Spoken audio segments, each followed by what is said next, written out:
Hey everyone, welcome back to our channel. Have you ever wondered about the eerie, abandoned places around the world with dark and haunting histories? From asylums to chemical weapons plants and even a doll factory, today we're diving into the top 10 creepiest abandoned places. These locations have been left to decay, and their pasts are shrouded in mystery and fear. Make sure to like, subscribe, and hit that bell icon for more chilling content.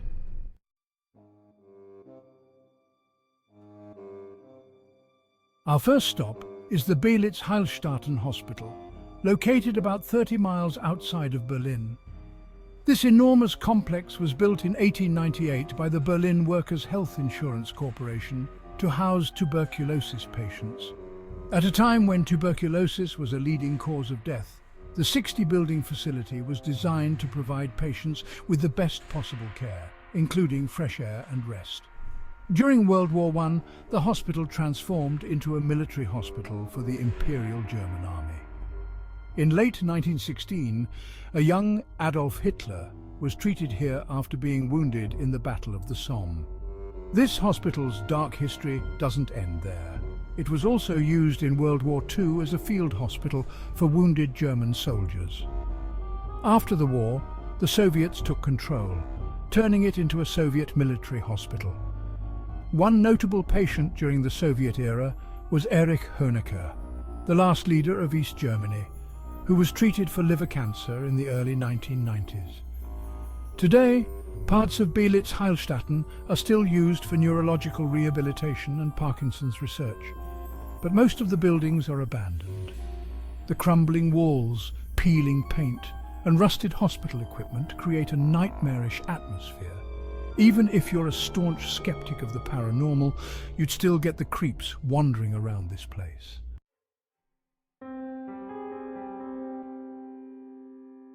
Next, we head to Ohio to visit the Athens Lunatic Asylum, often referred to simply as the Ridges. The asylum opened in 1874, and its first patient was a young girl with epilepsy whose parents believed she was possessed by a demon. A chilling start. Before it closed in 1993, the asylum housed a variety of patients, including Civil War veterans, rebellious young people, homeless individuals, the elderly, and even violent criminals. As the number of patients increased, so did the number of buildings. By the time it was abandoned, there were 78 buildings on the property and 3 cemeteries on the grounds. The main building was designed to house around 570 patients, but at its peak, the asylum treated over 2,000, leading to severe overcrowding. The medical staff often lacked experience, creating a dreadful environment where lobotomies, hydrotherapy, and electric shock therapy were common treatments. You could be committed for a wide range of reasons, including menopause, menstruation issues, drinking too much, epilepsy, or even asthma.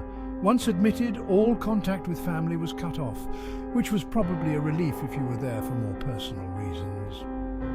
One of the most infamous stories is that of Margaret Schilling, a patient who went missing on December 1st, 1978. Her decomposing body was found 42 days later in a rarely used area of Building 20. Her body left a permanent stain on the concrete floor, which is still visible today, definitely spine-chilling.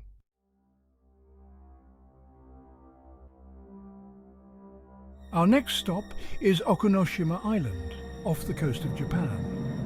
Today, the island is known for its large population of rabbits, earning it the nickname Rabbit Island. However, there's a much darker side to this place. From 1927 to 1945, Konoshima was home to a top-secret chemical weapons plant. The Japanese government chose this remote location to produce mustard gas, manufacturing over 6,000 tons of it during that period.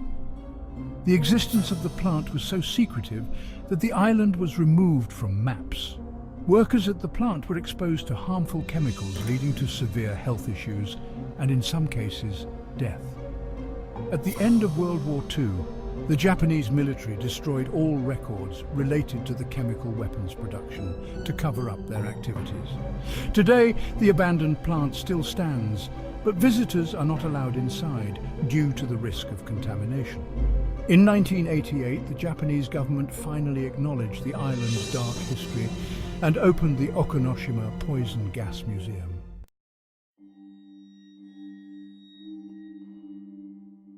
Next, we travel to Worcestershire, England, to visit St Gerard's Hospital. This hospital has been abandoned since 1988. In its early days, it was used to treat young patients, many of whom were orphans.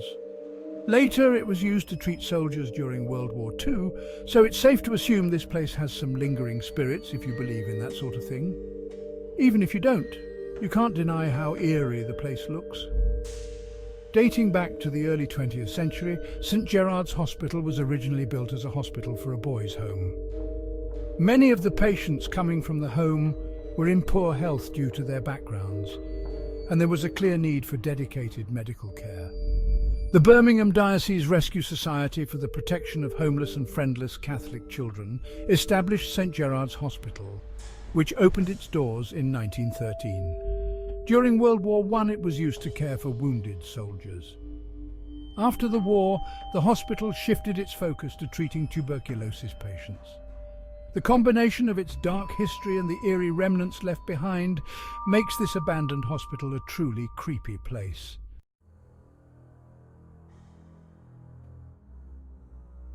Do dolls creep you out? If so, steer clear of our next spot. The exact location of this abandoned doll factory in Spain has been kept secret to prevent vandalism, but it has been untouched since the 1980s. The factory produced porcelain dolls, often using real human hair, which only adds to the unsettling atmosphere. The three-story building has a collapsed floor in one wing, but there isn't much graffiti or signs of exploration due to its secret location.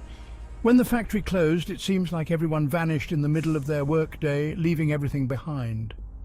Boxes of doll parts, machinery, and half-finished dolls still lie on the assembly line, creating a chilling scene.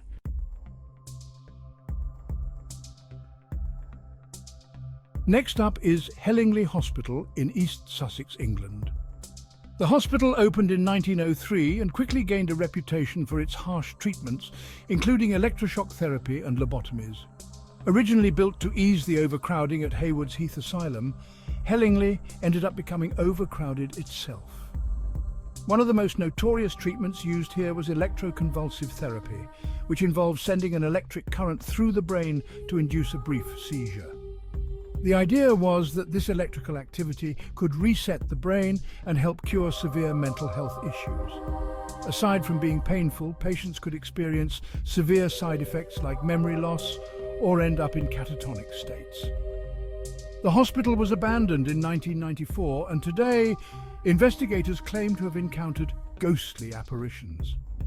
The morgue, with its metal body trays left behind, is particularly unsettling.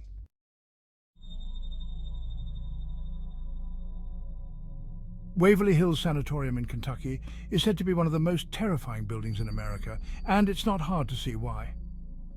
Construction began in 1908, and it opened in 1910 to treat tuberculosis patients. Because of how contagious tuberculosis was, patients were quarantined here. The sanatorium was built as a self-sufficient community with its own zip code, post office, and farmland. Doctors and staff were also required to stay on the grounds to prevent the spread of the disease. Waverly Hills closed in 1961, but reopened the following year as a nursing home. This phase lasted until about 1981, when it closed again. The property then sat abandoned for about 2 decades. Today, Waverly Hills is notorious for its ghost stories. Over 6,000 people are believed to have died here, so that's not all that surprising. The Body Chute, a tunnel used to discreetly transport corpses, is a hotspot for paranormal activity. Room 502, which housed mentally ill tuberculosis patients, is also known for its eerie occurrences. A nurse is said to have taken her life in this room.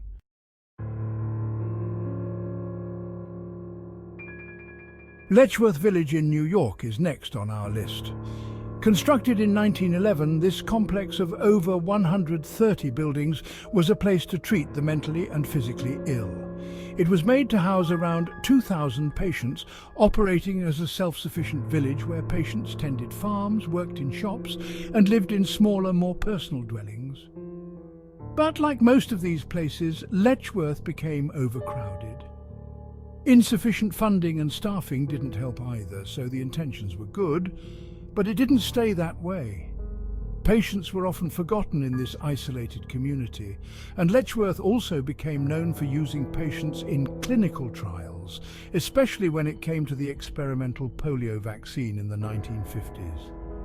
The institution finally closed in 1996 after decades of reports of mistreatment and neglect. There's a small cemetery on the grounds with about 900 shallow graves. Most of those who died were very young, and because so many of the patients had no contact with their families, their headstones only bear numbers, not names.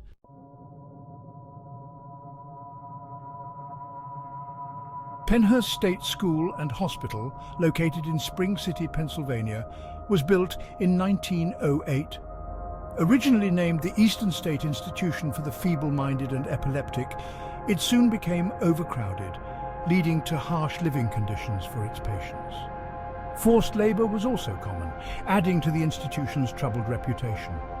In the 1960s and 70s, reports of the institution's appalling conditions began to surface, exposing overcrowding, unsanitary living conditions, and neglect and mistreatment of patients by the staff. In 1977, a lawsuit ruled that the conditions at Penhurst violated patients' constitutional rights, but it wouldn't close down until 1987.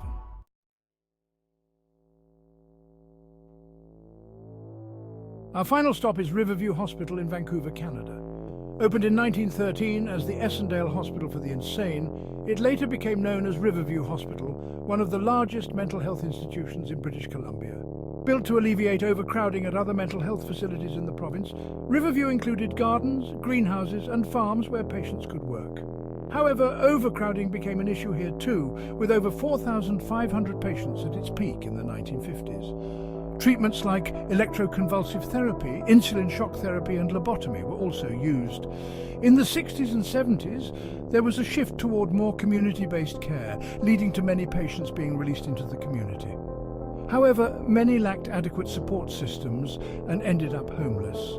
The hospital officially closed in 2012, and while some buildings are still in use, most have been left to decay.